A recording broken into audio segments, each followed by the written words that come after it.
Sejam todos bem-vindos para mais uma reunião Vida e Ministério. Pedimos a todos, então, que puderem ficar de pé, como de costume, para nós iniciarmos a nossa reunião. Nós vamos iniciar entoando o cântico número 41 de nosso cancioneiro, Escuta a Minha Oração, baseado no Salmo 54. Depois, nosso irmão Samuel Bessa fará a oração inicial.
Muito bem, irmãos. Muito bem, irmãos. Então, nós reiteramos as boas-vindas a todos, os irmãos, os estudantes, aos visitantes.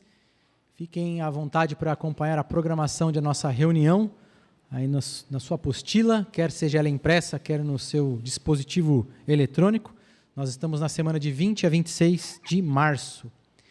Em Tesouros, nós vamos iniciar a consideração de segundo livro das Crônicas, e nós vamos então agora ver o início do reinado do rei Salomão. Em Faça Seu Melhor no Ministério, nós veremos novamente demonstrações relacionadas com a entrega dos convites para a celebração, e em Nossa Vida Cristã, nós vamos ter uma parte muito importante que vai nos preparar para a celebração. E depois finalizaremos então com o estudo bíblico de congregação. Para iniciar, em Tesouros da Palavra de Deus, vamos convidar o nosso irmão Jonatas Mascarenhas. O irmão Jonatas Mascarenhas fará para nós a parte O Rei Salomão toma uma decisão ruim. Vamos dar atenção ao nosso irmão Jonatas.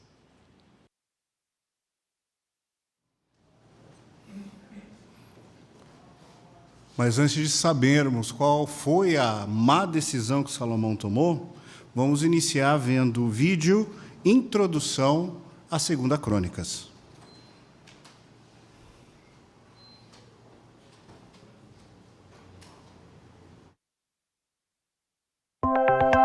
Uma introdução a Segundo Crônicas.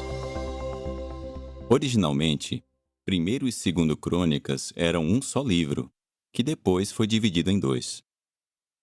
O escritor foi Esdras, um copista e sacerdote da família de Arão, que completou a escrita do livro em 460 a.C. O livro fala principalmente sobre o reino de Judá. Segundo Crônicas, abrange um período de 500 anos. Desde o início do reinado de Salomão, em 1037 a.C., até 537 a.C., quando Ciro, rei da Pérsia, emitiu um decreto para reconstruir o templo em Jerusalém. Os capítulos 1 a 9 falam sobre o reinado de Salomão. No capítulo 1, Jeová dá para Salomão uma sabedoria extraordinária para ele julgar corretamente o povo. Os capítulos 2 a 7 falam sobre os preparativos de Salomão para o templo, o que envolve os utensílios e os móveis, e também a construção e a inauguração. No capítulo 9, a rainha de Sabá visita Salomão e fica impressionada com a sabedoria dele. Depois de Salomão reinar por 40 anos, seu filho Roboão se torna rei. No capítulo seguinte, 10 tribos se rebelam contra Roboão e formam o reino de Israel ao norte. Os capítulos 17 a 20 falam sobre o rei Josafá, que faz o que é certo aos olhos de Jeová. Ele até mesmo envia príncipes e levitas para ensinar a lei de Deus. No capítulo 20, Josafá ora por ajuda para enfrentar o ataque dos exércitos de Amon, Moabe e da região montanhosa de Seir. Jeová responde à oração do rei e faz com que os inimigos matem uns aos outros. No capítulo 22, a cruel rainha Atalia extermina toda a linhagem real da casa de Judá, menos o bebê Jeoás, que é salvo por Jeozabeate e seu marido, o sumo sacerdote Jeoiada. Nos capítulos 23 e 24, Jeoás se torna rei com 7 anos e Atalia é morta. Com a orientação do sumo sacerdote Jeoiada, Jeoás faz o que é certo aos olhos de Jeová e até restaura o templo. Mas depois da morte de Jeoiada, Jeoás abandona a adoração pura. Quando o filho de Jeoiada o repreende, Jeoás manda matá-lo. No capítulo 26, Uzias se torna rei. No começo ele faz o que é certo aos olhos de Jeová, mas depois se torna arrogante.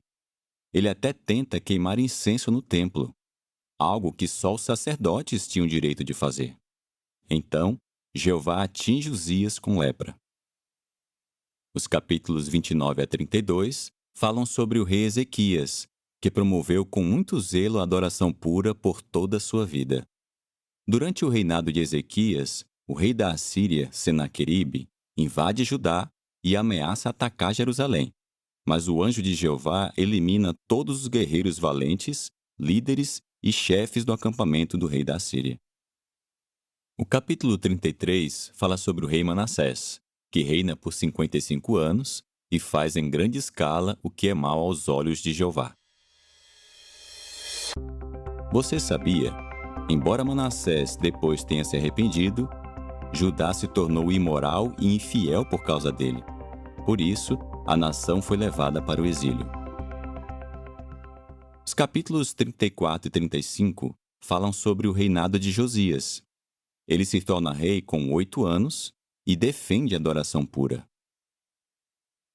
Ele até organiza uma extensa campanha para eliminar a idolatria. O capítulo 36 fala sobre os últimos 4 reis de Judá, Jeoacás, Jeoiaquim, Joaquim e Zedequias. Todos eles desobedecem a Jeová. Apesar dos esforços que alguns reis bons tinham feito, a nação se afasta cada vez mais de Jeová, e por isso ele permite que os babilônios invadam Judá e ataquem Jerusalém. Eles destroem a cidade e levam os judeus como cativos. Esdras conclui 2 Crônicas descrevendo os eventos que acontecem 70 anos depois, durante o reinado de Ciro, rei da Pérsia. Em uma decisão histórica, Ciro liberta os judeus e ordena que eles reconstruam o templo em Jerusalém. Ao ler 2 Crônicas, aprenda com os exemplos dos reis bons e maus. Observe como Jeová abençoou quem amava ele e veja como ele preservou a linhagem de Davi, de onde mais tarde veio aquele que se tornou o rei do reino de Deus.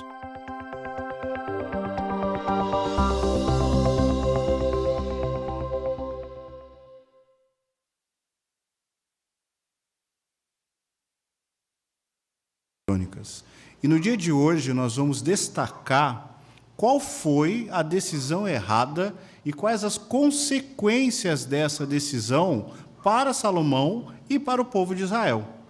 Então, vamos começar abrindo nossas Bíblias em Deuteronômios 17, 15 e 16.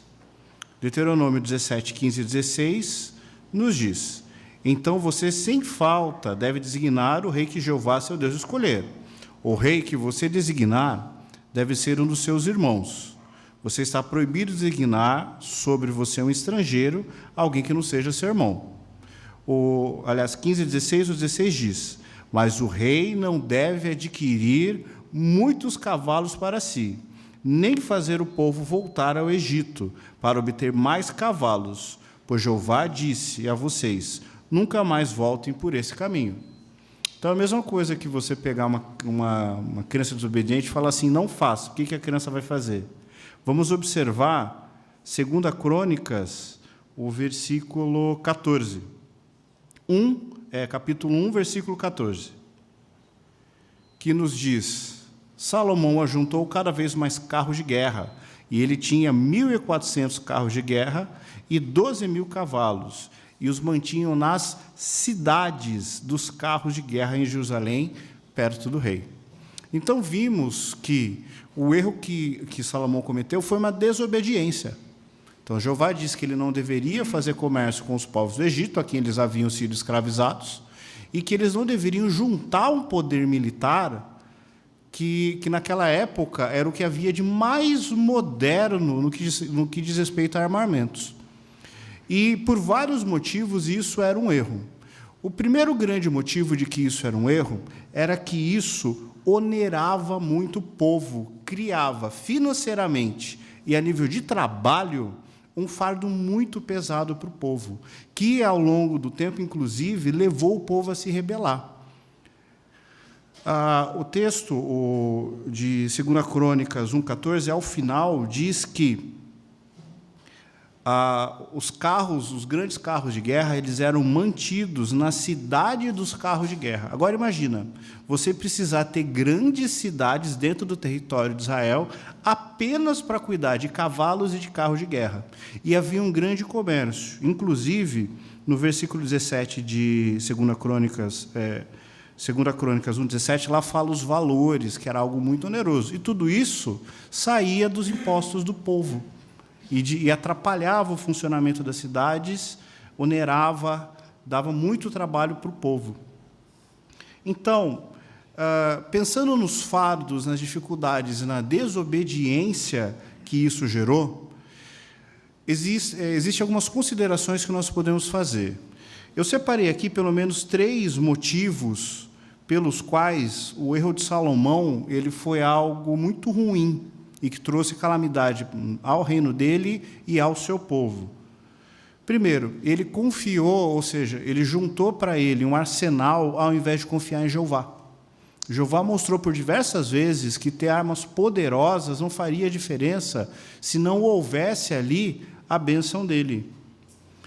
Ele foi ganancioso, ele demonstrou ganância por juntar ali uma quantidade grande de algo que era muito valioso. E a decisão dele gerou consequências negativas e fez com que a adoração de Jeová fosse colocada, nesse caso, em segundo plano. Então, o que nós podemos aprender com isso? Primeiro, nós devemos colocar toda a nossa confiança em Jeová. Não vão ser armamentos, não vão ser governos, não vão ser riquezas que vão nos proteger. Nós devemos evitar a ganância e fazer o possível para simplificar a vida. E, por último, nós devemos pensar que as nossas decisões geram consequências. Então, sempre que tomarmos decisões baseadas e fundamentadas nos princípios de Jeová, nós teremos sucesso. E, para finalizar, podemos ler Gálatas 6, versículo 7. Gálatas 6, versículo 7, resume o que nós aprendemos até agora. Não se enganem, de Deus não se zomba, pois o que a pessoa semear, ela também colherá. Então, tomemos decisões sábias.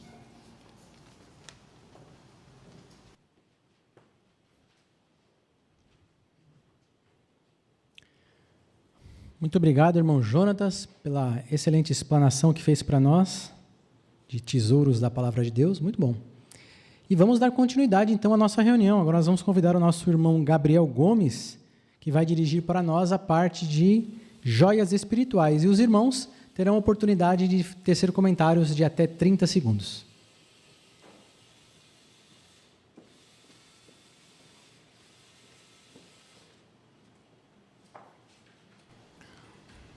Então, os irmãos têm a oportunidade de compartilhar as suas joias. Antes, vamos ler o texto de 2 Crônicas, capítulo 1, versículo 11 e 12. Quem na assistência gostaria de ler? A irmã Ana, aqui no meio.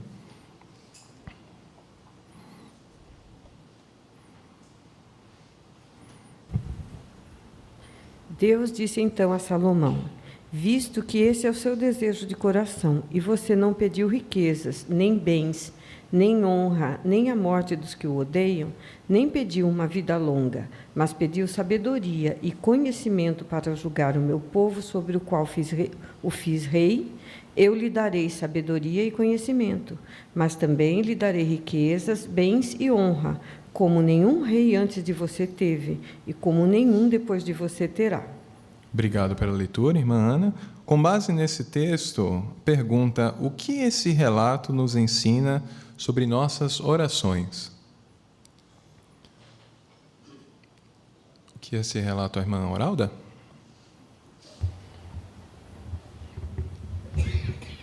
Então, nós vimos que Jeová se agradou da oração que Salomão fez, né? Porque Salomão não pediu coisas materiais, né? Ele pediu sabedoria para julgar o povo.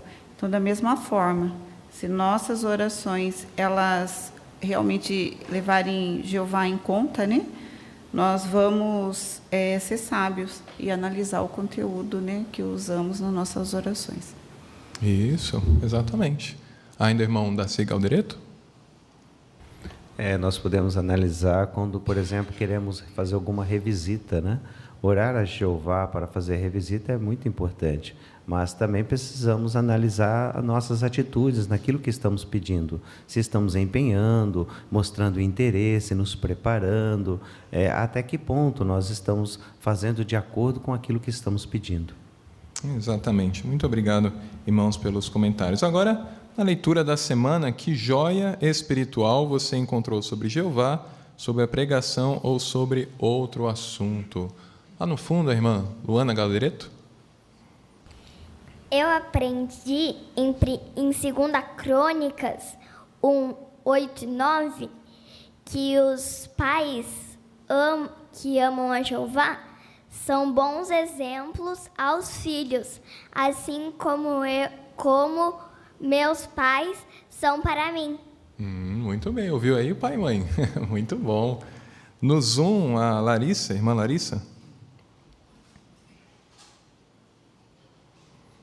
Então, aqui no capítulo 4, o versículo 6, ali a lei ela deixava claro que os adoradores, que as pessoas que adoravam a Jeová, elas deviam ser limpas, né? Então, embora essa lei, ela não esteja, embora não estejamos, né, hoje sobre a lei mosaica, ela nos ajuda a entender o ponto de vista de Jeová sobre a limpeza.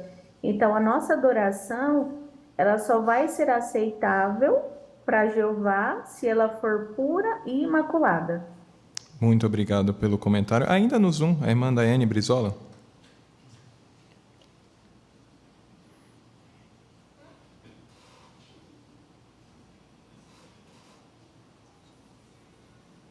Acho que mutou de novo aí, irmã.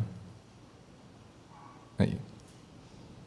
2 Crônicas 2:11 falou sobre o rei Irão, rei de Tiro. Mandou por escrito a mensagem a Salomão. Então, isso mostra, quando nós tivermos ter tratos com os nossos irmãos, é importante nós deixarmos também tudo por escrito. Muito obrigado, irmã Daiane. Aqui na frente, a irmã Natália Zacarias.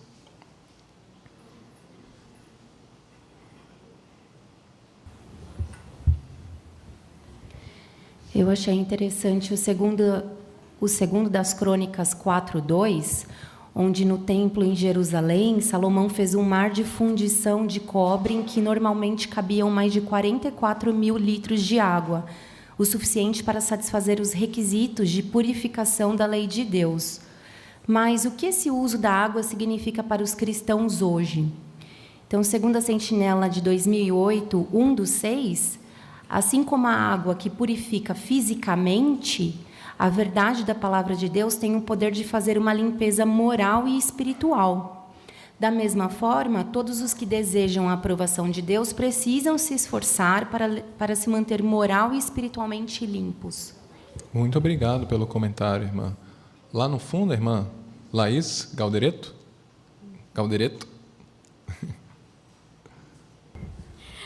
Segundo a Crônicas 2:5, Salomão glorifica Jeová por lhe construir uma casa grandiosa e digna de todo o poder de Jeová. E eu tirei de proveito que quando eu glorificar a Jeová, tenho que fazer isso da maneira que ele merece, né? De todo o coração e sem medir esforços. Isso. Agora sim, irmã Laís Alves. No capítulo 2, o versículo 4, ele fala que ia construir uma casa para o nome de Jeová e para santificar para ele. Então, ele não queria nenhum mérito, nenhuma honra, nem glória para ele, mas sim para Jeová.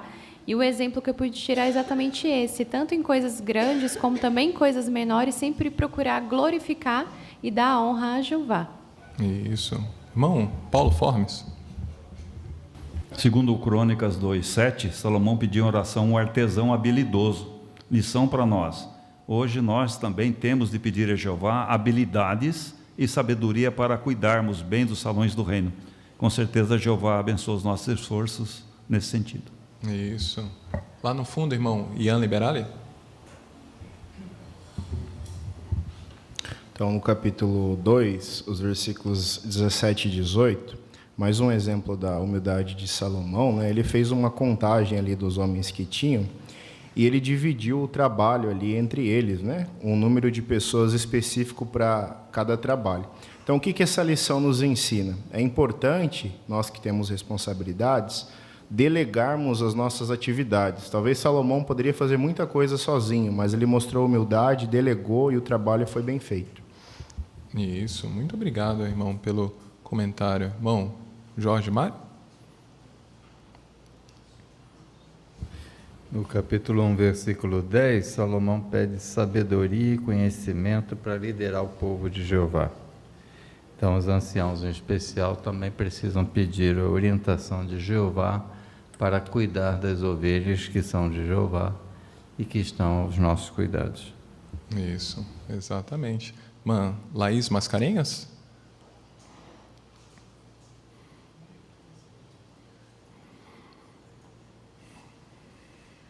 Em 2 Crônicas 2, 13 e 14, eu vi o exemplo de Irão-Abi, que era um artesão habilidoso e teve o privilégio de ajudar na construção do templo de Jeová. E isso me fez pensar como Jeová ele utiliza as nossas habilidades também.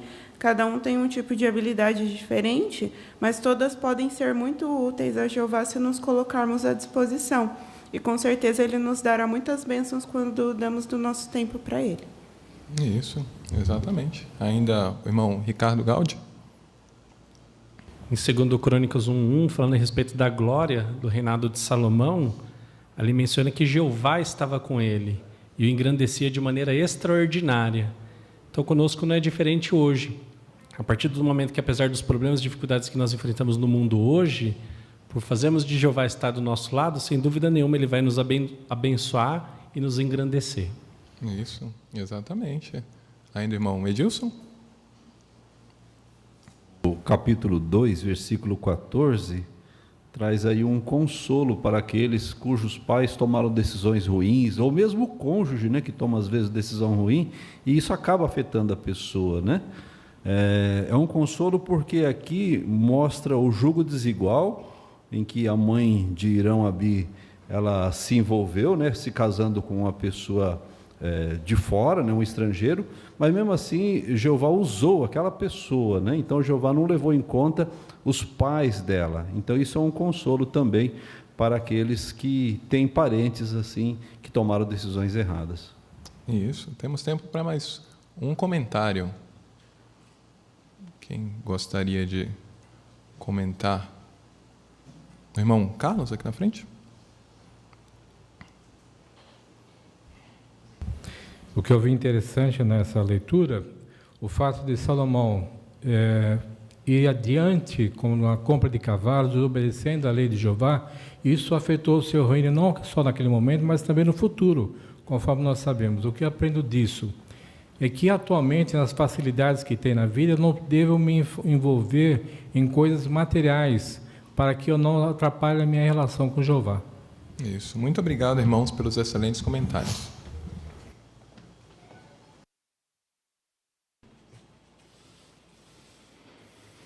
Muito obrigado, irmão Gabriel, por ter dirigido para nós essa parte, joias. Foi muito bom. Mais de 15 comentários, os irmãos estavam bem preparados. Essa parte foi muito edificante, então de parabéns.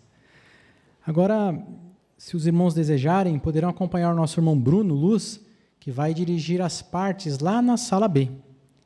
E aqui na sala A, nós vamos acompanhar a leitura da Bíblia, que será feita pelo nosso irmão Tiago Brizola. Ele vai ler segundo dos Crônicas 4, do 7 ao 22. Vamos acompanhar a leitura. Então, ele fez 10 candelabros de ouro, de acordo com as especificações, e o colocou no templo, 5 à direita e 5 à esquerda. Fez também 10 mesas e as colocou no templo, 5 à direita e 5 à esquerda, e fez 100 tigelas de ouro. Ele fez então o pátio dos sacerdotes e o pátio grande, bem como as portas do pátio grande, e revestiu de cobre as suas portas. E pôs o mar do lado direito da casa, ao sudeste. Hirão também fez os recipientes, as pás e as tigelas. Assim, Hirão terminou o trabalho que fez para o rei Salomão com respeito à casa do verdadeiro Deus.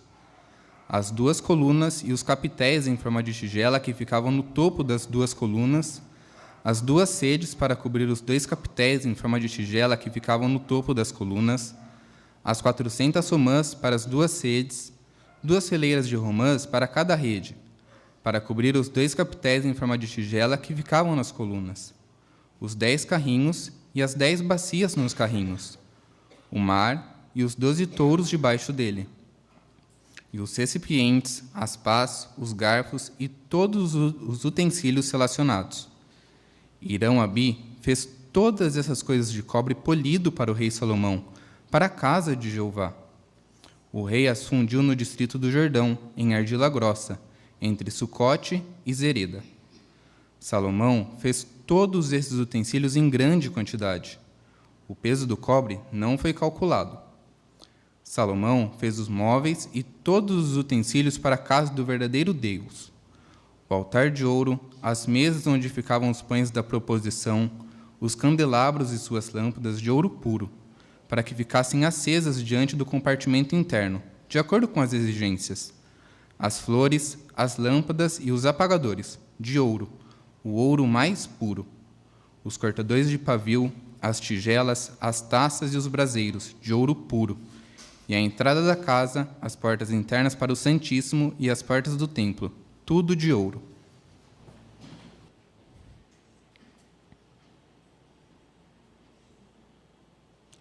Muito bom, Tiago. Você fez uma excelente leitura. Ficamos muito contentes de ter visto a sua leitura.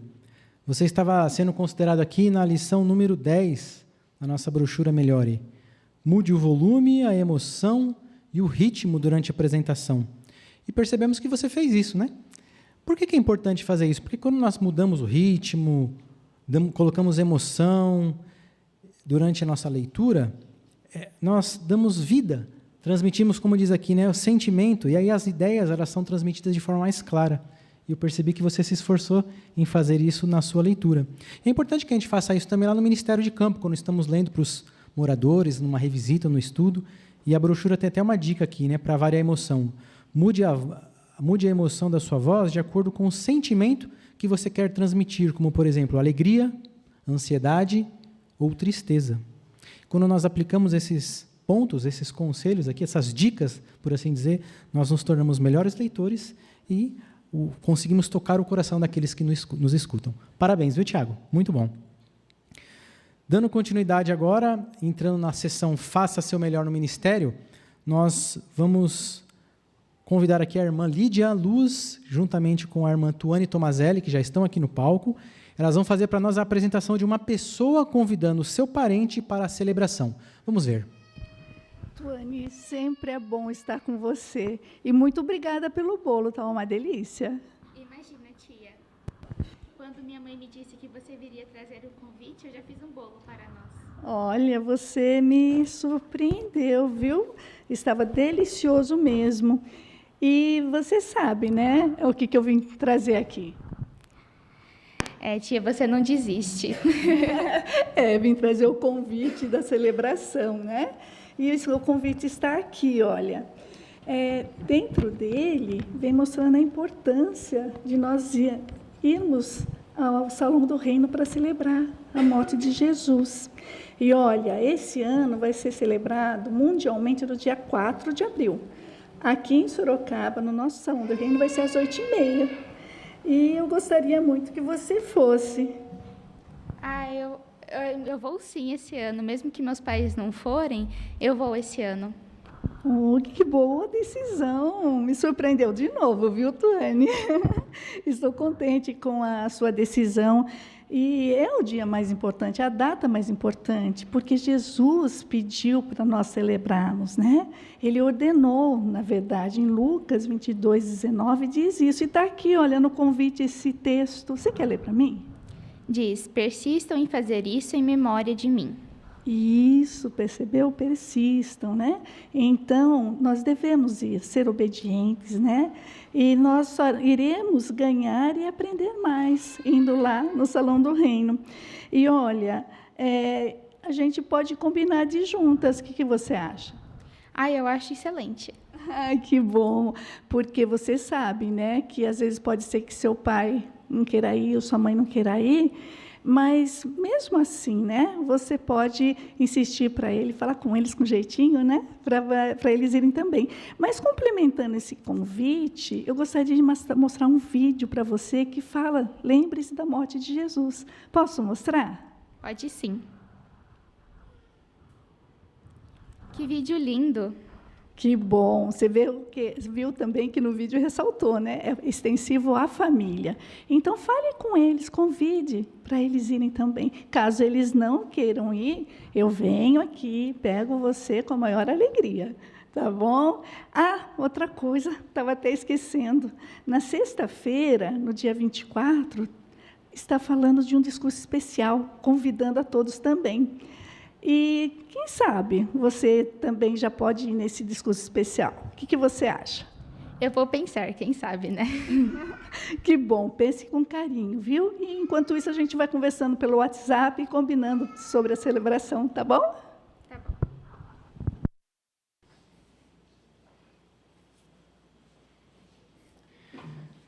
Muito bom, irmã Lídia, irmã Tuane. A irmã Lídia é uma tia bem persistente, né?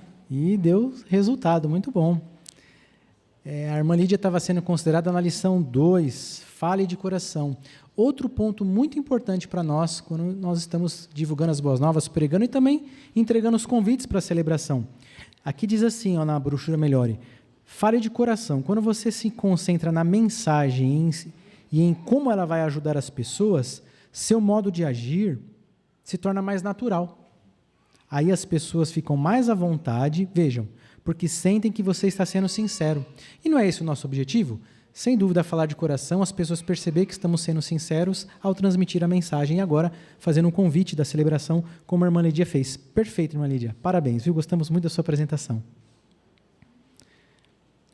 Então, dando continuidade agora, nós vamos convidar a irmã Magali Santos, que vai ter a ajudante a irmã Sulamita Almeida, que vai fazer a revisita para alguém que já aceitou o convite anteriormente. Vamos dar atenção a elas. Boa noite, Sulamita. Tudo bem? Como passou?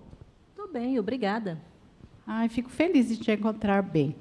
E aí, você conseguiu acessar o link onde vai ter a celebração?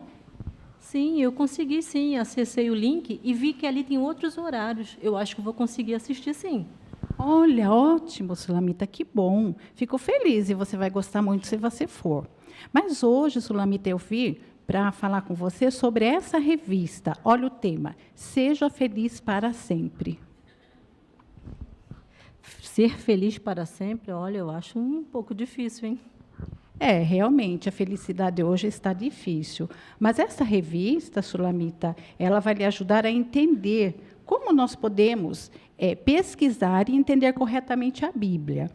E também ela vai mostrar que nós podemos ser felizes hoje e, num futuro bem próximo, felizes para sempre. E, falando com você, eu percebi que você gosta de ler a Bíblia.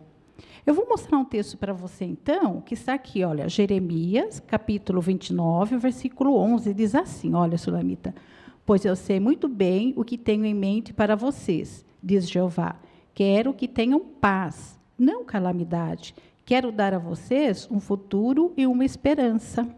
Percebeu? Essa é a promessa de Deus. A vontade dele não mudou, Sulamita. Aqui diz que ele quer o quê para nós? Ele quer dar paz e esperança? Isso mesmo, Sulamita. Olha, eu confio muito em Deus, acredito nele, mas, sabe, eu penso bem em te falar que a Bíblia, eu fico um pouco assim indecisa sobre se eu acredito nela ou não. Eu entendo você, Sulamita, porque eu também passei por isso. Mas você já pensou em fazer um estudo, um curso da Bíblia, Sulamita? Olha, eu leio a Bíblia de vez em quando, mas um curso da Bíblia, não, nunca pensei nisso. Olha, essa revista, Sulamita, ela foi elaborada com esse objetivo, de ajudar você a entender a Bíblia. Posso mostrar para você um vídeo bem breve que explica como funciona esse curso? Sim, claro. Olha.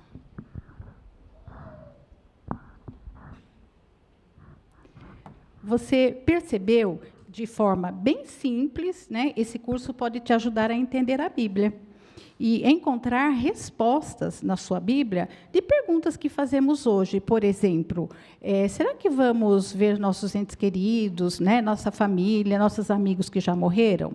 Será que um dia vai acabar a maldade? Será que Deus realmente se importa comigo? Eu gostei do vídeo, ele explica muito bem e essas perguntas são bem interessantes. Mas aí falou que eu posso fazer as pesquisas na minha própria Bíblia, é isso mesmo que eu entendi? Sim, você vai fazer um curso gratuito e você pode usar a sua Bíblia mesmo, Sulamita. Olha, eu vou pensar um pouquinho sobre isso, aí eu te mando uma mensagem. O que você acha? Pode ser, Sulamita. Olha, vou fazer o seguinte, vou enviar esse vídeo para você de novo, assim você assiste com calma e depois a gente volta a se falar. Mas essa revista já é sua. Tá bom, obrigada.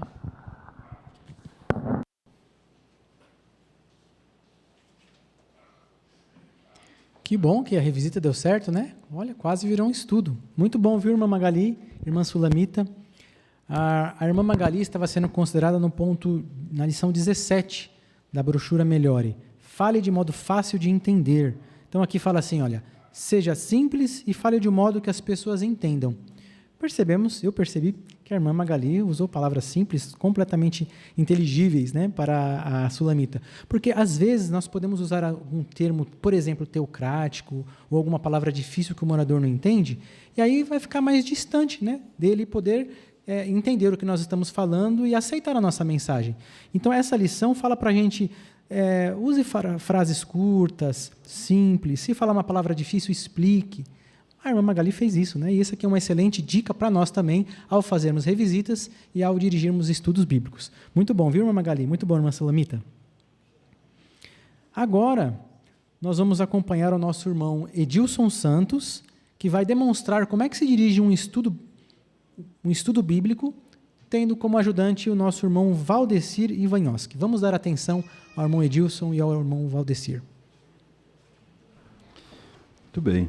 Então, Valdecir, como você pôde notar, o propósito desse capítulo 9 é mostrar como a oração fortalece a nossa amizade com Deus, né?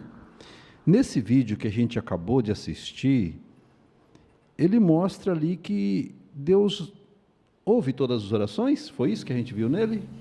Então, Edilson, eu toda a vida achava que Deus ouvia todas as minhas orações, né?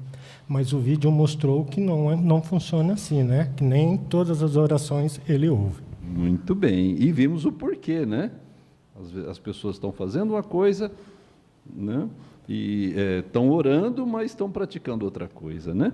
Bem, então agora nós temos aí o ponto 5. Qual é ele mesmo? Como você pode notar aí? Nossa oração deve ser feita de coração. De coração. Então, para isso, agora nós vamos ler Mateus, né? Capítulo 6, versículo 7. Você pode ler para nós? Quando orar, não diga as mesmas coisas, vez após vez, como fazem as pessoas das nações, pois imagino que serão ouvidas por usarem muitas palavras. Isso, muito bom. Olha que interessante, a gente leu ainda há pouco os versículos 9 a 13, que ali tem um padrão das coisas a ser pedido, né? E aqui nesse versículo nós vimos que não é para repetir. Por que Jesus orientou desta forma, né?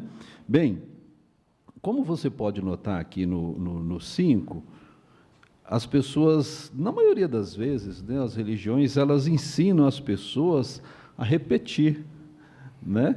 Não é assim? Isso mesmo. E, por exemplo, às vezes a pessoa ela comete um erro, aí ela vai lá, se confessa, né? Isso. Daí o clérigo vai e fala para ela, você tem que fazer tantos Pai Nosso, né? Isso. Aquilo é uma penitência. Isso. Quando, na verdade, nós estamos aprendendo que a oração tem que vir do coração. Isso, muito bem. Nós vemos aqui, Valdeci, uma imagem bem interessante, que é essa família. O que você pode notar dessa família? Aqui mostra um pai quando gosta que seu filho fala com ele de coração. Abre o coração para ele. Então, ele não ia falar as mesmas coisas sempre, né? Não. Isso. Muito bom. Aí, então, Valdeci, olha, o que você pode fazer com base nesse texto que nós acabamos de ler, né? O que você poderia fazer para não ficar repetindo as mesmas coisas a cada oração? O que você acha? Então, Edilson, eu procuro, depois desse estudo, que a gente está se aprofundando nesse estudo, orar a Jeová especificamente a cada assunto. Como se tornar um melhor marido, se tornar um melhor funcionário. Em cada situação da minha vida, eu peço a Jeová e agradeço a Ele também. Muito bom. Está indo bem, continue nesse ritmo, né? Aí tem dicas interessantes, eu gosto muito dessas dicas, Valdeci. Você quer ler para nós, Val, o que aparece logo aí abaixo? Que tal? Que tal todo dia pensar sobre uma bênção que Jeová te deu e agradecer por isso? Se você fizer isso todos os dias da semana, vai ver que conseguiu orar sobre 7 coisas diferentes, sem ficar repetindo as mesmas palavras. Exatamente. Olha que interessante. Aliás, aí tem algo muito interessante nessa sugestão. Você sabe por quê? Muitas vezes, Valdeci, a gente só pede. Né? A gente só pede. E esquece de agradecer. Exato. Esquece de agradecer a vida que temos todo dia, né? Os momentos, as previsões que Jeová nos faz. Isso. Talvez passamos por alto isso. Muito bem. Então, a pessoa acaba, às vezes, até deixando de ser grato, né? Porque ela já tem bênçãos todos os dias, né? Sim, sim. Se nós olharmos na nossa vida, o ar, o alimento, talvez passamos o ano inteiro sem sofrer calamidade, doença, então temos que agradecer. Muito bom, muito bom. E aí, então, no final da semana, a gente vai ter agradecido por quantas coisas diferentes? 7 coisas diferentes. Isso, muito bom. Então, vamos adiante. Agora, o ponto 6.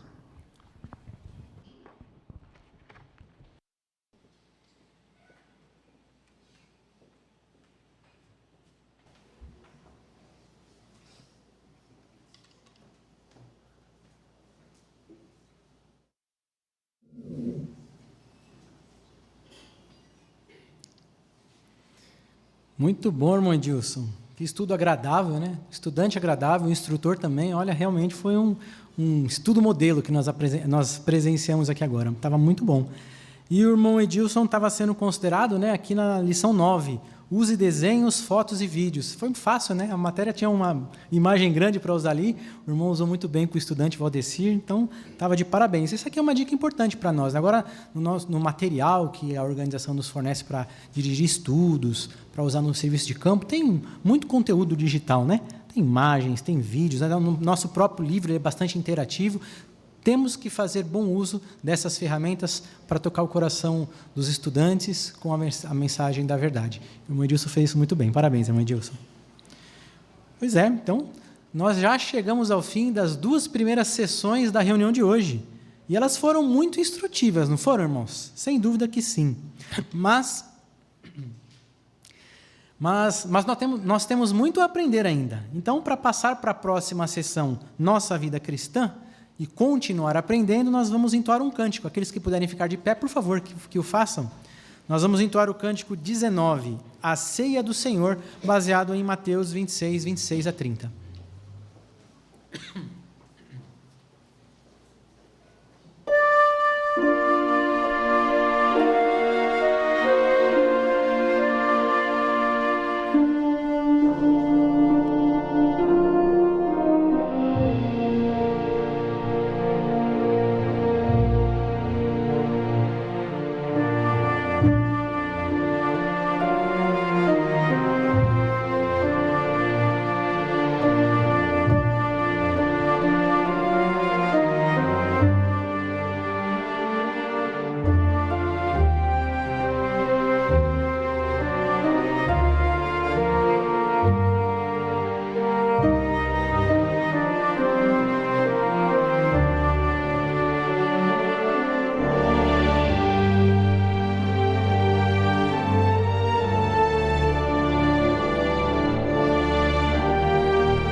Agora, nós chegamos a um dos pontos altos de nossa reunião.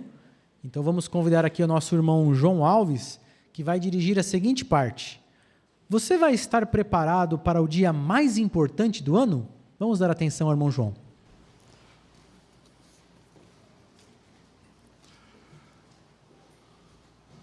Você está preparado para o dia mais importante do ano? Bem, nós, desde o dia 11, nós estamos levando as pessoas o convite, né, da celebração, e estamos convidando as pessoas. Até nós falamos, né? Olha, é importante que você vá, é o dia mais importante do ano. No mundo todo vai ser relembrado o que Jesus fez por nós, né? Mas você está preparado?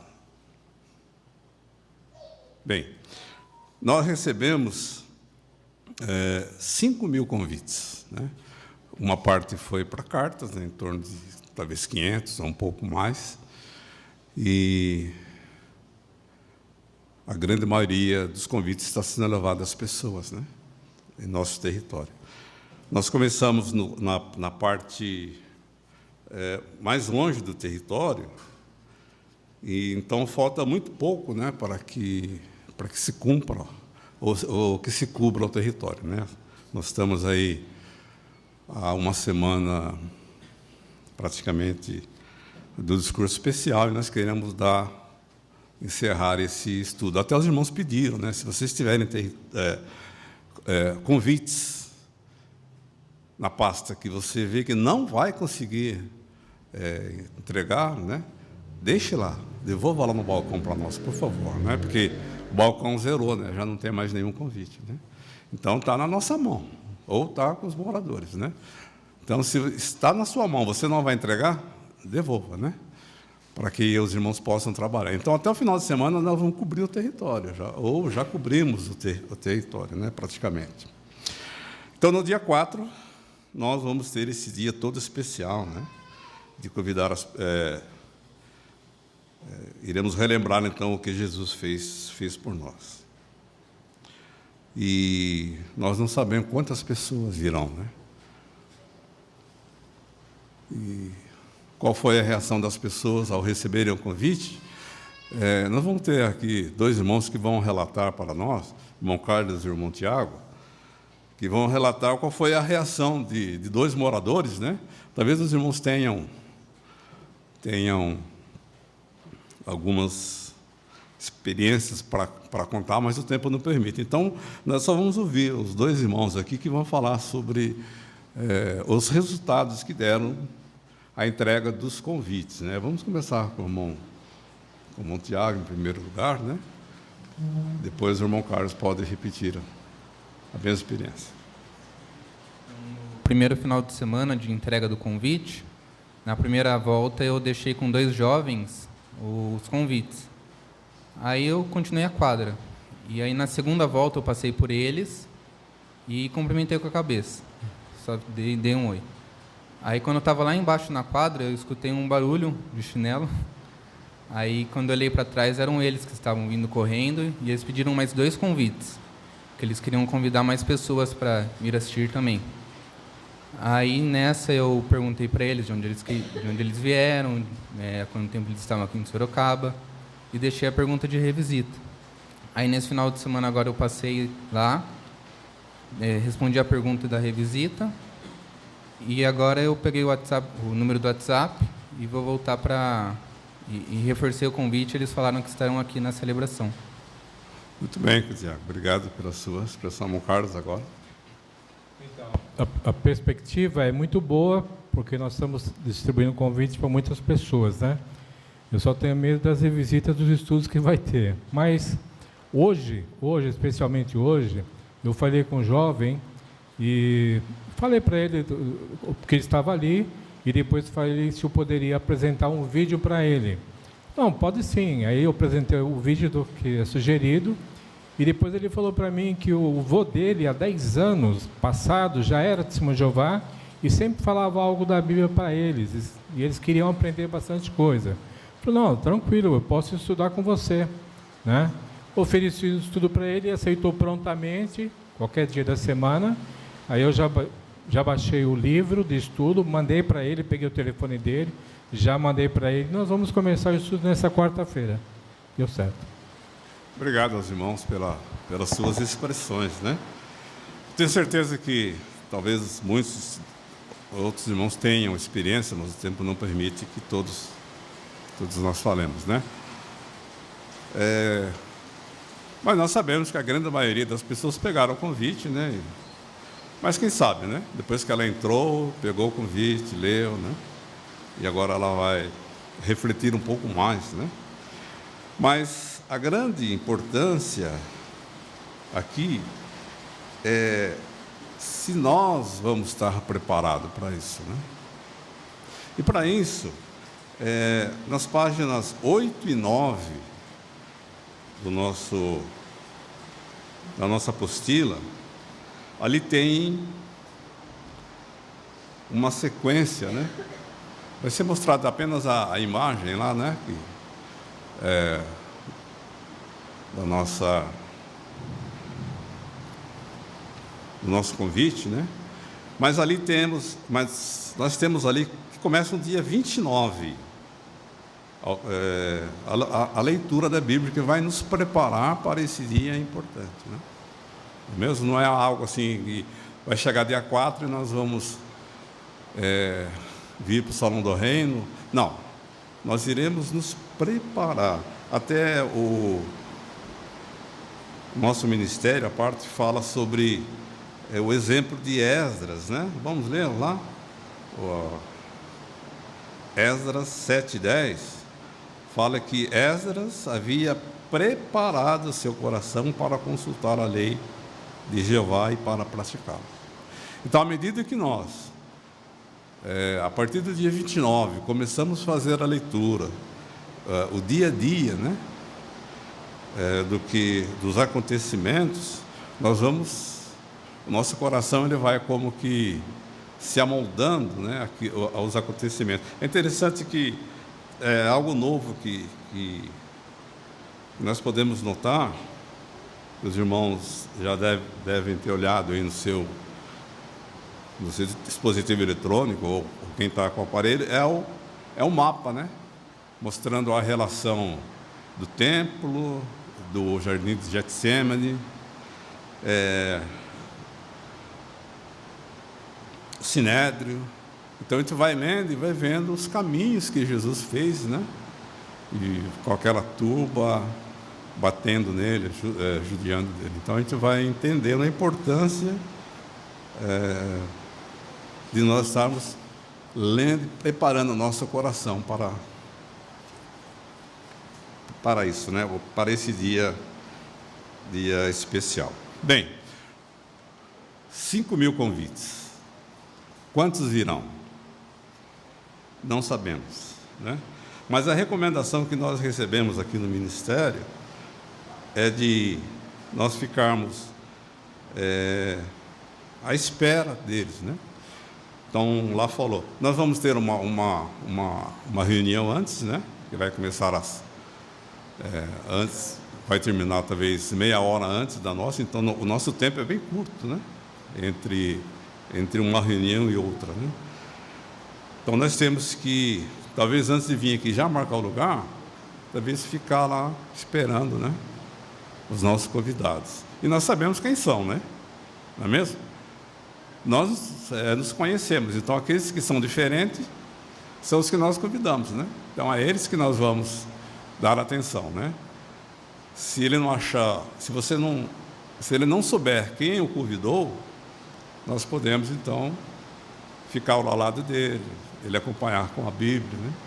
Se caso ele não entendeu alguma coisa, depois nós explicamos melhor para ele, pegamos o seu endereço, visitamos, como nós fazemos normalmente, né? Esperamos que venham, né?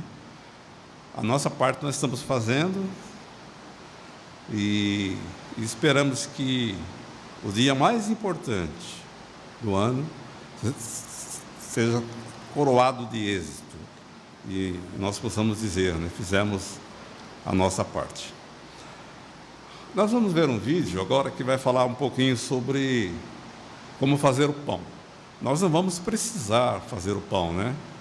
Mas a importância que existe, talvez no dia futuro, quando precisarmos, nós estivermos talvez em dificuldades, isolados, né? A gente talvez precisa fazer isso. Então vamos dar atenção ao vídeo, por favor, irmãos.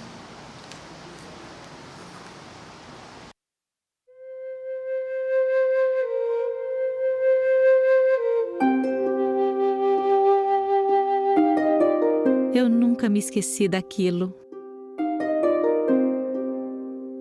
Eu ficava olhando minha mãe preparar com todo cuidado o pão para a celebração da morte de Cristo.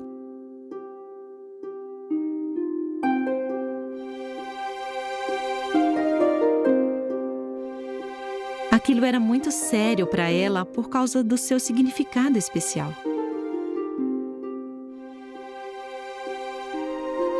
Na noite antes de morrer, Jesus disse a seus discípulos: "Este pão representa o meu corpo." Depois de passar o pão e o vinho, Jesus disse: "Persistam em fazer isso em memória de mim." E é isso que a gente faz até hoje. Lara, você pode pegar a farinha para mim? Obrigada.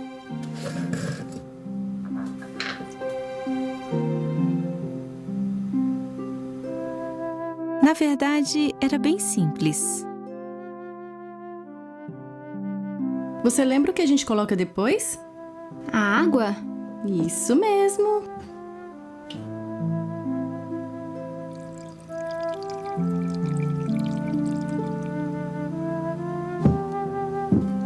E a gente pode colocar mais alguma coisa? Não, é que é muito importante que esse pão seja feito do mesmo jeito que nos dias de Jesus. Só farinha de trigo e água, só isso. Mas se a pessoa não tiver farinha de trigo para colocar? Bem, daí a pessoa pode usar um outro tipo de farinha, a de arroz, cevada, milho ou cereal parecido. Mas a pessoa não pode usar nada além de farinha e água, e nada de fermento. Mas nem sal? É, nem sal. Lembra o que Jesus disse em Lucas 16:10? A pessoa que é fiel no mínimo, também é fiel no muito. É isso mesmo. E a gente quer ser fiel a Jeová em todas as coisas, não é? Depois de misturar bem, ela sovava a massa. Amassava até ficar uniforme. Daí a mamãe me deixava abrir a massa. Depois, a gente colocava para assar numa forma levemente untada com óleo. Quando ele ficava pronto, nem parecia com o pão que a gente está acostumado. Parecia tão simples, sequinho, dava para partir fácil. Ficava ótimo. E ficávamos tão felizes de levar o pão para o salão do reino.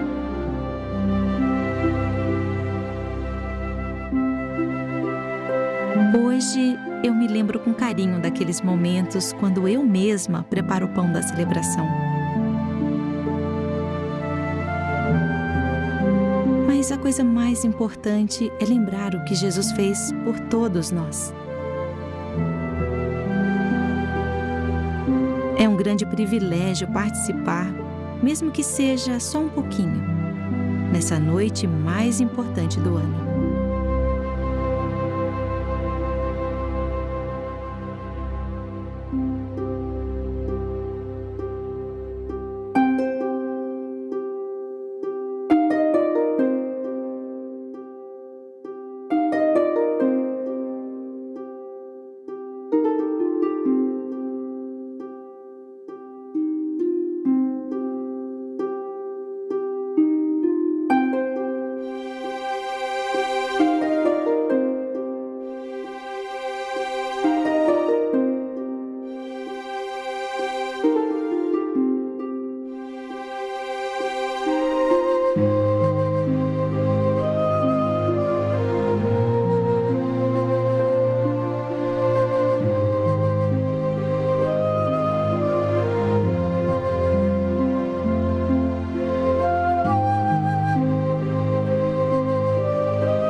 Então, o dia mais importante, né, para os servos de Jeová.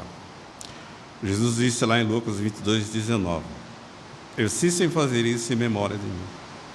Então, depois desses conselhos, ou dos convites que nós levamos às pessoas, nós queremos estar aqui nesse dia todo importante.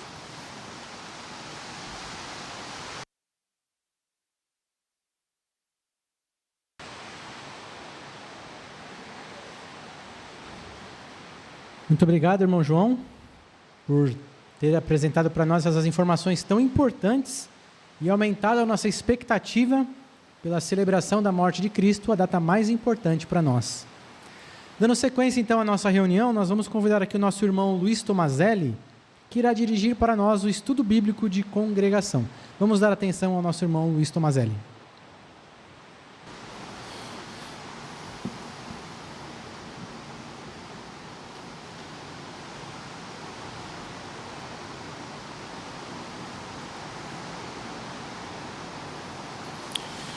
Muito bem, então sejam bem-vindos, né?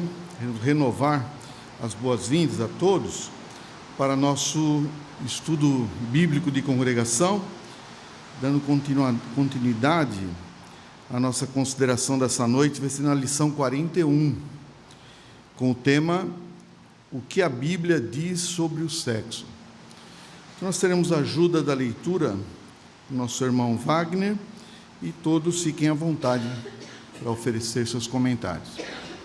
Então, vamos dar início lendo esse parágrafo introdutório e o parágrafo 1. Muitas pessoas não se sentem à vontade para falar sobre sexo, mas a Bíblia é bem direta ao falar sobre esse assunto, só que ela faz isso de forma respeitosa. E o que ela diz é para o nosso bem. Isso faz sentido, já que Jeová é o nosso Criador e sabe o que é melhor para nós.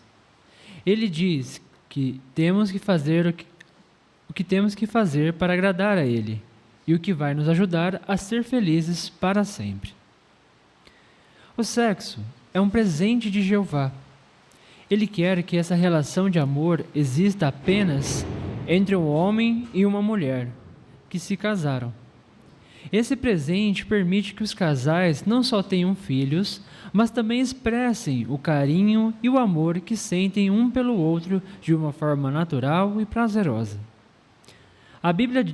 A palavra de Deus diz: alegre-se com a esposa da sua juventude.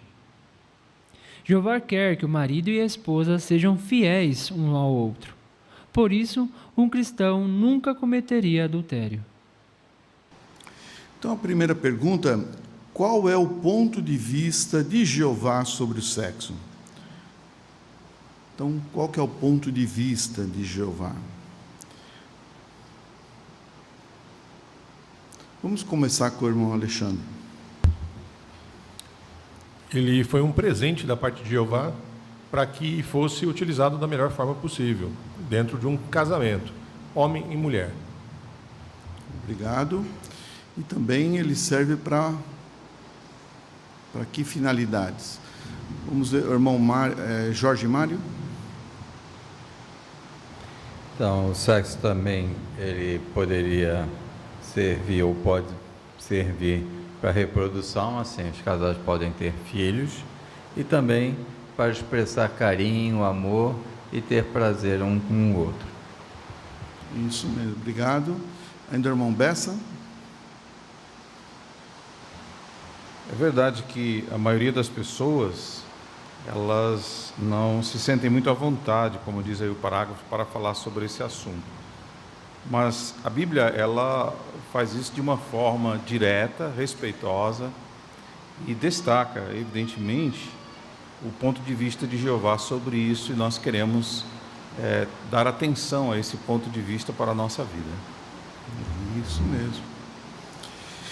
Ainda nesse mesmo contexto, nós queremos ler agora a carta aos Hebreus 13 e nos lembrar do que Jeová, da forma como Ele quer que nós mantenhamos nosso casamento, né? Quem gostaria de ler para nós? Vamos ver, o irmão Wagner vai ler para nós, Hebreus 13, 4. O casamento seja honroso entre todos, e o leito conjugal mantido puro, porque Deus julgará os que praticam imoralidade sexual e os adúlteros. Obrigado.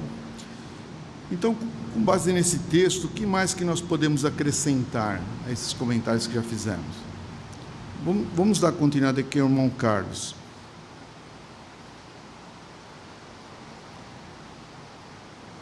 Embora as pessoas do mundo não dê tanta honra e importância ao casamento, mas esse texto mostra que Jeová é ao contrário. Jeová dá muita importância e julgará aquelas pessoas que traem o marido ou a esposa no vínculo marital, vão ter ajuste de contas. Então, nós como cristãos precisamos prezar e dar importância a isso. Isso, obrigado. Ainda o irmão Samuel lá atrás.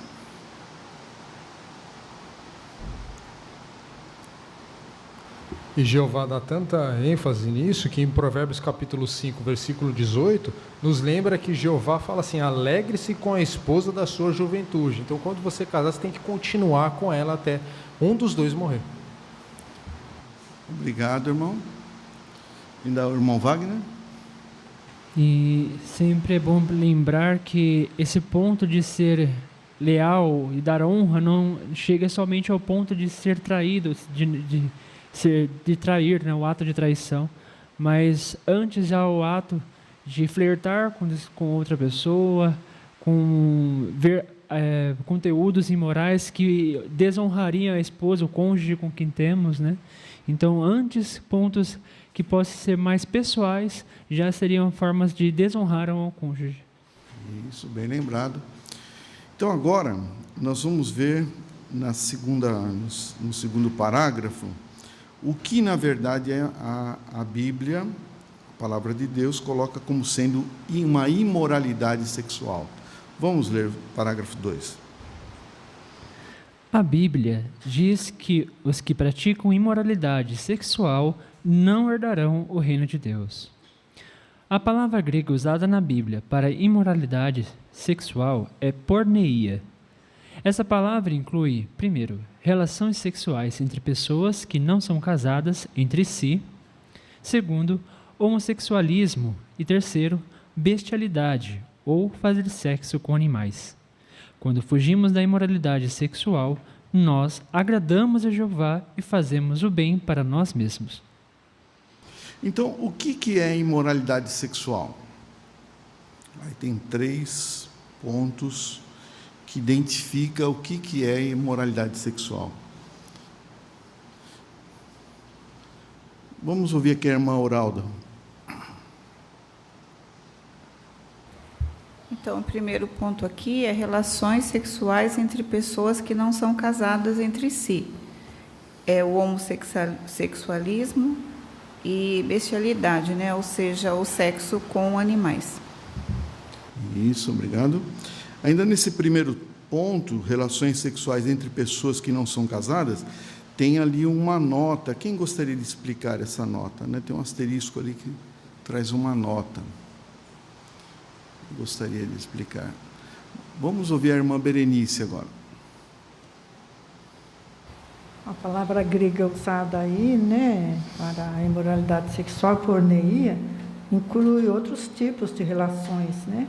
Por exemplo, atos sexuais como sexo oral, anal, também estimulação intencional dos órgãos sexuais de outra pessoa. Tudo isso constitui imoralidade sexual.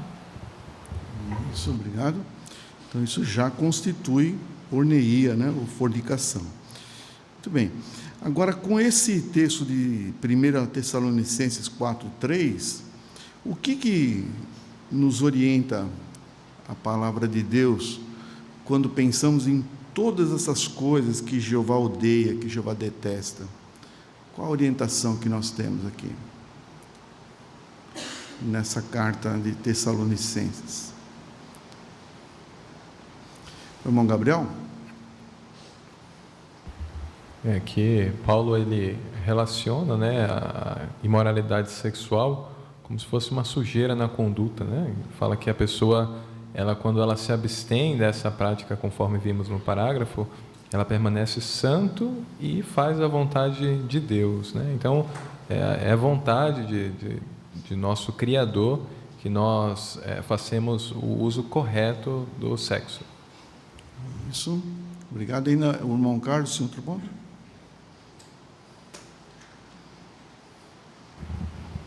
Então, é importante nós lembrarmos dessa citação de 1 Tessalonicenses e não fazer, ou de se abster-se da imoralidade sexual, porque a citação em 1 Coríntios 5, 9 e 10 fala que aqueles que praticam imoralidade sexual, dentre outras coisas, elas não vão herdar o reino de Deus, não precisa se enganar, não vão herdar mesmo. Então, precisamos cuidar disso aí.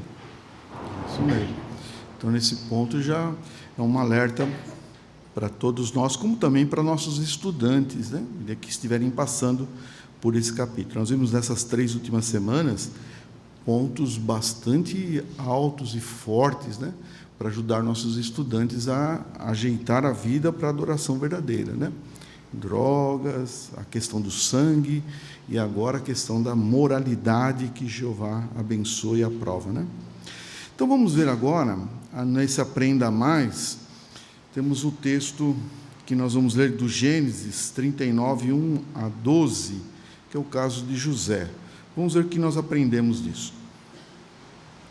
O irmão Wagner vai ler para nós. José foi levado para baixo ao Egito, e um egípcio chamado Potifar, que era oficial da corte de Faraó e chefe da guarda, comprou-o dos ismaelitas que o haviam levado para lá. Mas Jeová estava com José, de modo que ele se tornou um homem bem-sucedido e ficou responsável pela casa de seu senhor, o egípcio. E seu senhor viu que Jeová estava com ele e que Jeová tornava bem-sucedido tudo o que ele fazia. José achava favor aos seus olhos e se tornou seu servo particular. Assim Potifar o encarregou da sua casa e pôs sob a responsabilidade dele tudo o que era seu. A partir do momento em que o egípcio o encarregou da sua casa e de tudo o que era seu, Jeová abençoou a casa do egípcio por causa de José. E as bênçãos de Jeová estavam sobre tudo o que ele tinha na casa e no campo. Por fim, Potifar deixou tudo o que era seu aos cuidados de José, e não se preocupava com coisa alguma, a não ser com o que comia. Além disso, José se tornou bonito e de belo porte. Algum tempo depois, a esposa de seu senhor começou a reparar em José e a dizer: "Deite-se comigo." Mas ele se recusava e dizia à esposa do seu senhor: "Meu senhor não sabe nem o que há comigo na casa, e tudo que ele tem entregou aos meus cuidados. Não há ninguém maior do que eu nesta casa, e ele não me negou absolutamente nada, a não ser a senhora, porque é a esposa dele. Portanto, como eu poderia cometer essa grande maldade e realmente pecar contra Deus?" Assim, dia após dia, ela falava com José, mas ele nunca concordou em se deitar com ela, nem a estar com ela. Mas certo dia, quando ele entrou na casa para fazer o seu trabalho, nenhum dos servos da casa estava ali. Então ela o agarrou pela roupa e disse: "Deite-se comigo." Mas ele deixou a roupa nas mãos dela e fugiu para fora. Então, agora com esse texto, nós podemos, né, conversar um pouquinho a respeito disso que nós lemos, né? O que motivou José a fugir? Tem o foco ali no versículo 9, né? O que foi que ajudou com que ele tomou essa decisão de fugir? Vamos ouvir aqui primeiro o irmão Valdecir. Os irmãos continuem perseverando um pouquinho, por favor. Então, ali mostrou que José tinha uma boa espiritualidade. A conversa que ele teve com o pai dele, tinha com Jacó. Provavelmente Jacó já tinha falado da bisavó, da avó dele, de que queriam tomar ela, né? E Jeová não permitia. O capítulo 9 mostra ali esse diálogo que ele começou a ter com a esposa de Potifar. A esposa de Potifar começou a notar que ele era belo, começou a cobiçá-lo, né? Mas José tinha Jeová no coração. Tanto é que ele falou para ela, olha, nem o meu dono, meu amo, sabe que eu tenho em mãos, mas ele pediu para mim que não tocasse em ti. Então, seria uma desonra para José desrespeitá-lo, aquele pedido. E outra coisa, né? Também desonrar a Jeová. Isso, obrigado. Ainda vamos a irmã Gaudi, irmã Thaís Gaudi. O que eu achei interessante é que nessa época ainda não tinha uma lei que proibia o adultério, né? Mas José, ele tanto sabia, como ele também tinha o mesmo ponto de vista de Jeová sobre esse assunto. Então, para ele, a ideia de pecar contra Jeová era algo repulsivo, por isso que ele fugiu. Isso mesmo. Ainda o irmão Rogério Sander Rogério. Eu achei interessante que ele fala para ela, né, que Potifar não tirou nada ali, tudo que estava na casa dele estava para ele, né? Tudo estava a favor de José, mas exceto ela, né? E aí ele fala como que poderia cometer uma maldade tão grande contra o amo dele, né? E pecar contra Jeová. Então, assim, o temor a Jeová e o respeito para com o amo dele também. Isso mesmo, né? Então veja que diferença, né? Ele tão longe do pai manteve a integridade, né? Seu irmão mais velho, perto do pai, cometeu imoralidade. Não tinha um coração para a adoração de Jeová, da forma como José tinha, né?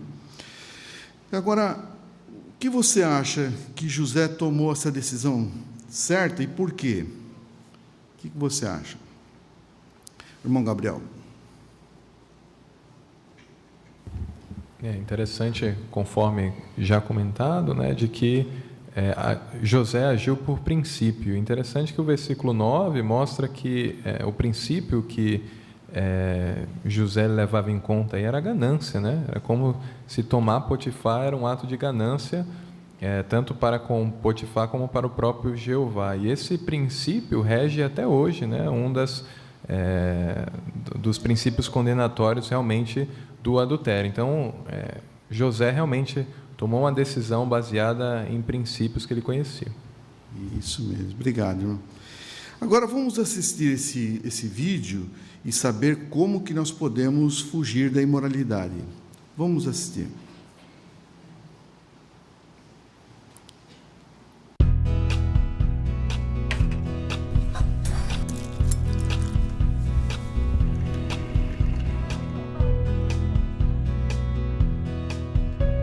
A minha mãe tem trabalhado muito ultimamente, mas eu gostaria que ela trabalhasse mais para Jeová. Eu tento ajudar onde eu posso.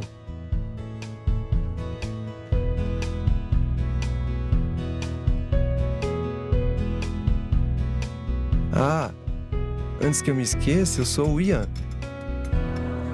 Todo dia a mesma coisa. Eu tomo um pouco de água, falo oi pro Júnior, que é da minha congregação, e tem a Gabi. E aí começa. Eu falo oi, ela fala algo interessante e eu tento ir embora. Só que hoje é diferente. Ela não está indo bem em matemática e precisa da minha ajuda.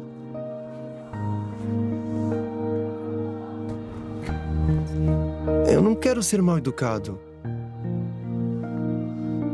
Mas se eu ajudar ela, onde é que isso vai parar? Como você diz não para uma garota como essa?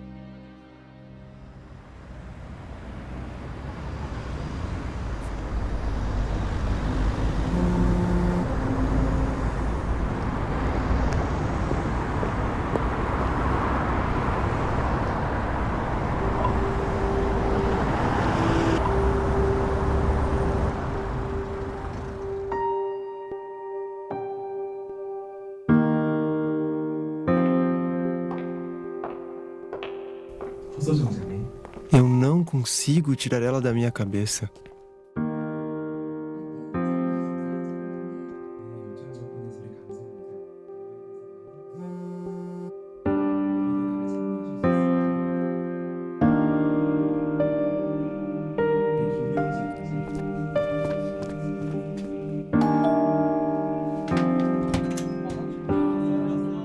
É bem melhor quando meu tio e minha tia vêm na minha casa. Até a minha mãe faz questão de chegar em casa a tempo para a gente jantar e assistir broadcasting juntos.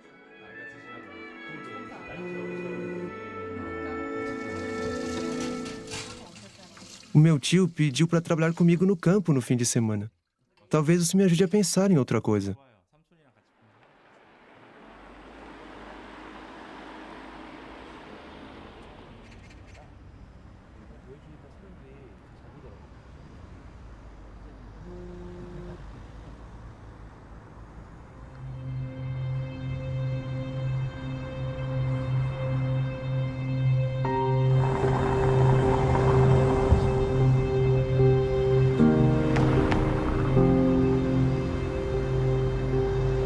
Jeová deve estar muito triste comigo.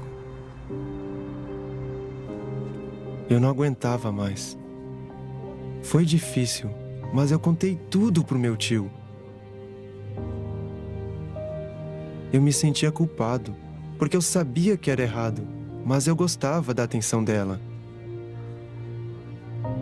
Nós lemos Gênesis 39, do 7 ao 12. Eu conheci a história sobre a esposa de Potifar, mas meu tio disse algo que eu não tinha pensado antes. José disse para a esposa de Potifar: como eu poderia cometer essa grande maldade e realmente pecar contra Deus? Mas por que José teve que fugir?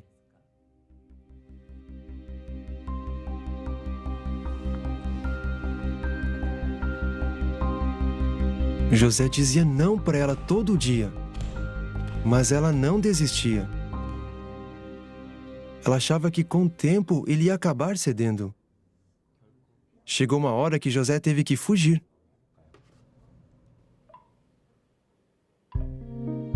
Eu expliquei por que eu estava terminando o relacionamento com ela, mas ela não desistiu.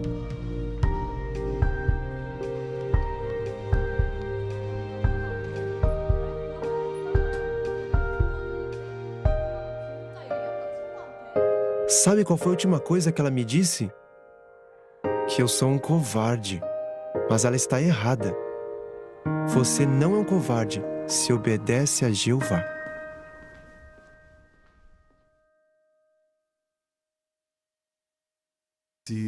Com esse vídeo, nós vamos ler a primeira carta aos Coríntios 6:18. Vamos acompanhar a leitura do irmão Wagner. Fujam da imoralidade sexual.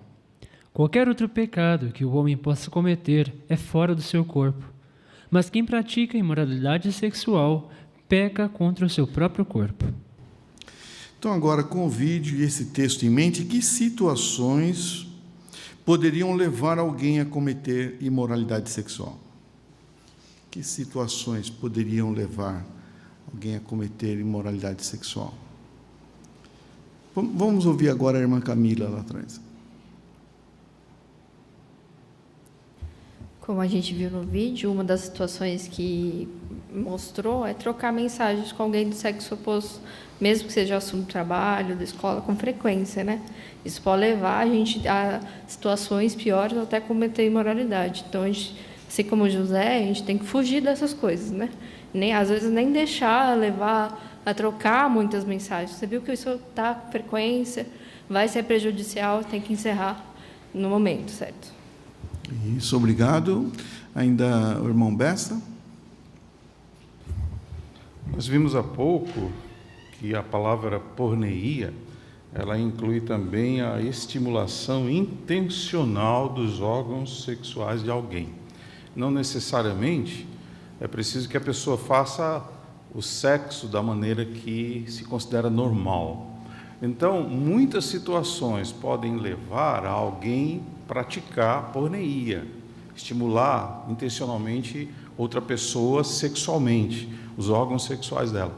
Então é preciso tomar muito cuidado, porque isso é uma cadeia que se desencadeia, né, e leva a pessoa a entrar num lugar ou numa situação em que ela não pode voltar. Isso, obrigado. E como você pode fugir da imoralidade? Então tem já algumas sugestões aqui dadas, né? Mas se tiver mais algum comentário adicional. Ainda o irmão Jonathan. No vídeo nós vimos que o irmãozinho, ele pediu ajuda, então ele se permitiu ajudar, e depois de receber o aconselhamento, ele bloqueou, ou seja, ele dificultou o acesso da tentação até ele. Então, são medidas práticas para que a gente consiga se afastar de possíveis tentações. É isso mesmo. Começou com uma aula de matemática, né? Quando vai ver, foi bem longe, né? Vamos ver agora, você pode vencer as tentações. Vamos assistir esse próximo vídeo e ver como nós podemos evitar esse laço.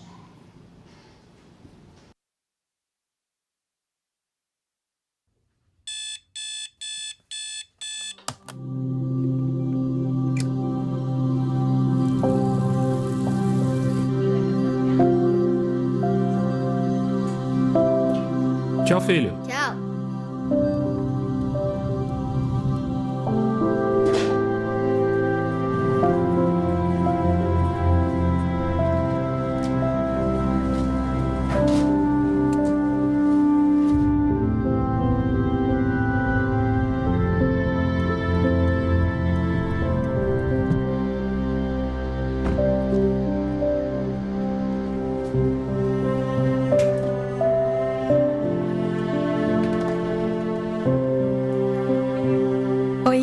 Oi. Acho que é seu. Ah, eu nem tinha visto que tinha deixado isso na máquina. Não tem problema, eu vi que você estava...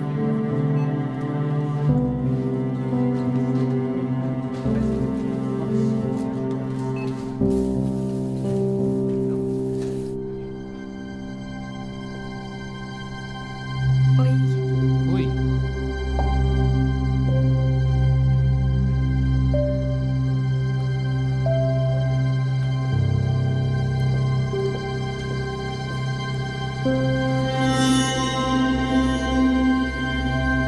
Como é que eu fui deixar ela ter a impressão errada? Como é que eu baixei a guarda desse jeito? Se eu encontrar ela de novo, vou explicar que não era o que ela estava pensando.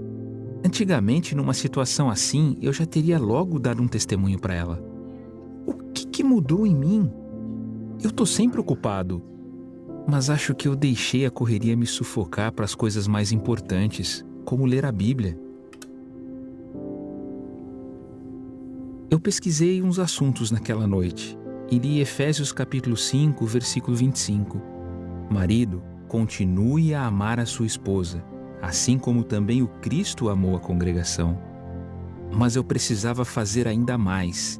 O versículo 26 diz o que Jesus fez pela congregação, purificando-a com o banho de água por meio da palavra. Se eu quiser manter a minha amizade com Jeová, eu preciso ler a Bíblia todos os dias.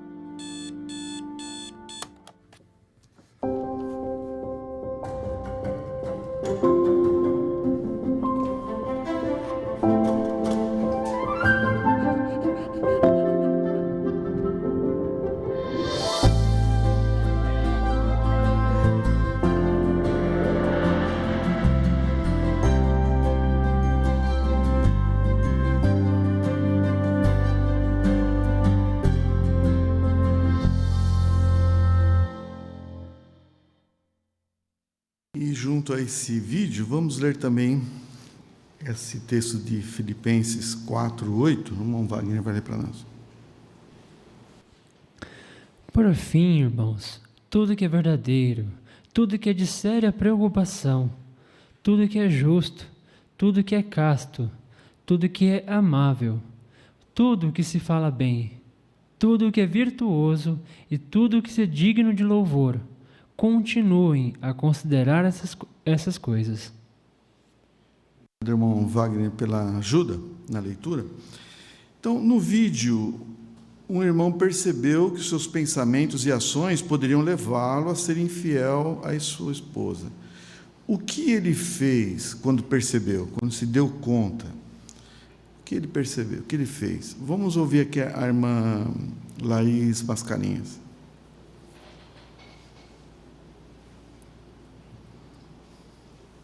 Ele logo fez uma autoanálise e ele percebeu que ele começou a pensar o que fez ele baixar a guarda e passou a tomar uma ação para isso.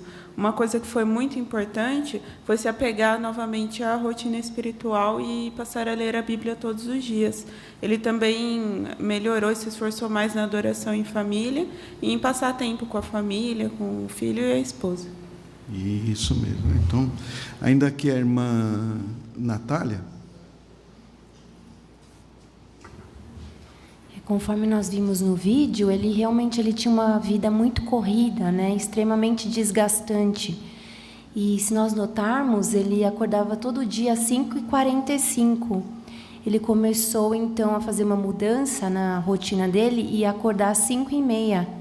15 minutinhos antes para ler a Bíblia, preparar a adoração em família, para que ele realmente pudesse estar mais atento e alerta com relação às tentações. Isso, obrigado. E nesse sentido, como que nós podemos encaixar nesse contexto, esse texto de Filipenses 4:8? No que esse irmão passou a fazer? Ele passou a concentrar seus pensamentos onde? Irmão Jorge Mário. Então ele passou a se concentrar nas coisas espirituais, né? Conforme o texto diz, em coisas justas, castas, amáveis, né? Que iam fortalecer a sua fé e o seu casamento. Isso mesmo, né? Então está aí o que nós podemos pensar, né? Como que realmente a Bíblia ela faz essa limpeza, ela nos purifica, nos santifica, né? Então, cada vez que nos aproximamos cada vez mais de Jeová na leitura da sua palavra, certamente vai nos ajudar a nos proteger contra a imoralidade sexual. Obrigado, irmãos, pela boa participação.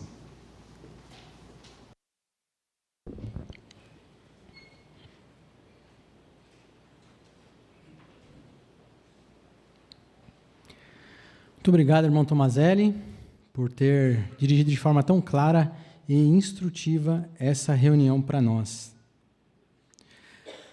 Bem, irmãos, nós chegamos ao final de mais uma reunião Vida e Ministério, né? Que reunião maravilhosa nós tivemos hoje, né? Quanta informação, como essa reunião foi instrutiva, não é verdade? E a semana que vem não vai ser diferente. Então, essa semana, nós passamos lá pelas tesouros da Palavra de Deus, aprendemos lições lá de Salomão, que as ações que ele teve, mesmo no início do seu reinado, refletiram lá no final. Então, todas as ações que nós tomamos, conforme Gálatas 6:7, ela tem consequências no futuro, né? Então, uma boa lição para nós. Passamos pelas apresentações, passamos pelo lembrete do irmão João para nos prepararmos para a celebração e agora o estudo bíblico com o irmão Tomazelli, onde vimos o ponto de vista de Jeová sobre o sexo. Semana que vem, vamos continuar estudando essa lição 41 e veremos como os padrões de Jeová são para o nosso bem. Teremos muitas lições interessantes na semana que vem. Mas olha só que pergunta interessante. Se por alguma circunstância excepcional nós não pudermos assistir à celebração, o que fazer? Bom, a resposta vai ser dada na reunião da semana que vem. Então, vamos nos preparar bem para a próxima reunião.